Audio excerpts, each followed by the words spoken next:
I've challenged my Israeli friend that I can prove to you that Israel abrafu obodo. Eban Israel pitata. Ihana abu upper Kemet. And they introduced 3 deities and Ebelo. Pastor Kuloko with them honor. That Reverend Ozioma. You would him Narumbo. Osana Yahweh must be worshipped.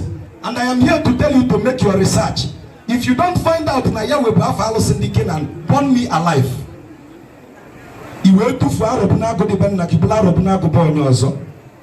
Exodus 25 verses 18.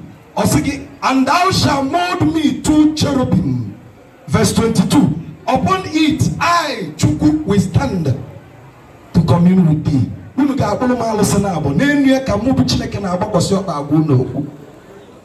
Omenani Igbo abụghị ekpere alụsị ma ife bụ alụsị maka na ya dị ekpere alụsị anyị na-agụda alụsị. The cherubim is a medium through which we communicate to Chukwu. Alụkwụsị is the 2 words that gave you alụsị. Ihe na-akwụsị alụ na-eme ajọ ife.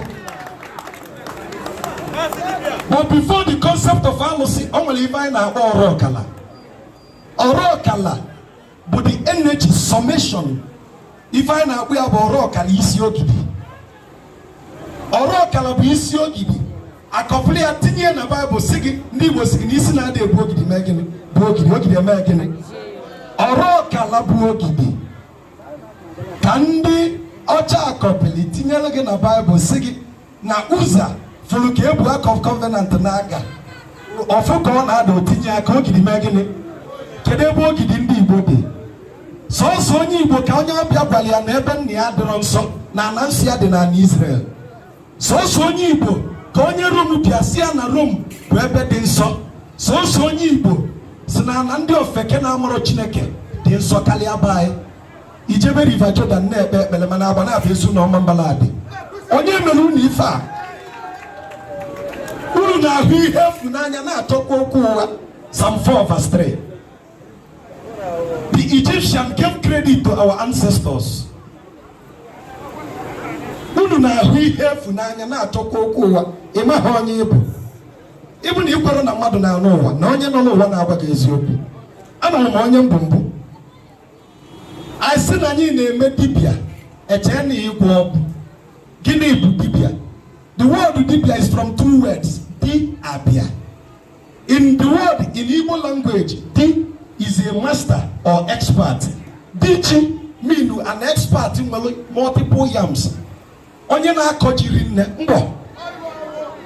Dioka. Ụmụ dioka, onye ụmụ dioka n'ebe a. Dioka. Onye na-akpụ ụzụ, onye ọka. Dioka, an expert n'ịkwa nka. Mmadụ wee saya ọnụ, iwe gwa gị ife bụ di abịa. The word abia is knowledge, wisdom, and understanding.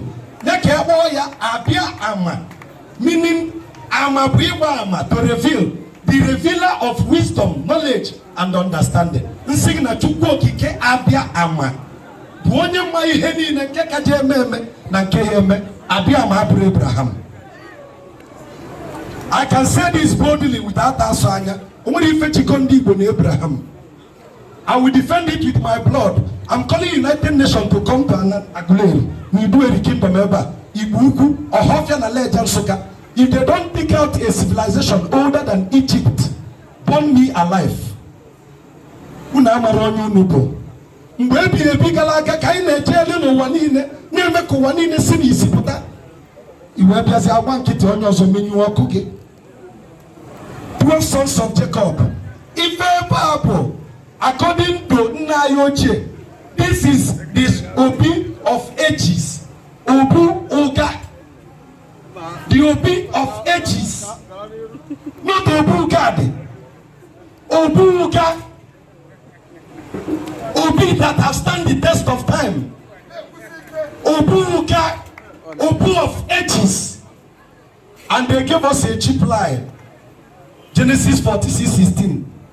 And the man called God has a son called Eri. They are trying to mimic our history so that they will give us a fake identity. ndị Igbo bụ ndị gboo. Metụ nwanne gị aka sị na ndị Igbo bụ ndị gboo. Ịnọ na mgbe ebighị ebi kala aka ụwa niile na-achụ m ka egbuo. Kedu ife a na-achụrụ m ka egbuo? Emelụ m osi sisa n'ụwa niile nọ Igbo mụrụ Bini. I repeat and I stand to be quoted. Igbo mụrụ obodo a na-agba Idu. Ya mere mgbe anyị na-ata ịta asị gị akụkọ Idu na Ọba unu atara ya n'ịta to recount ka e wee lote ife ndị nna anyị ochie gabigalụ mgbe ndị ọgịsi ụwa gwụrụ anyị mana ị mara onye bụ asị gị na eze Chukwu Emeka Eri si Idu wee pụta mụọ Ọnịcha Ado na Idu.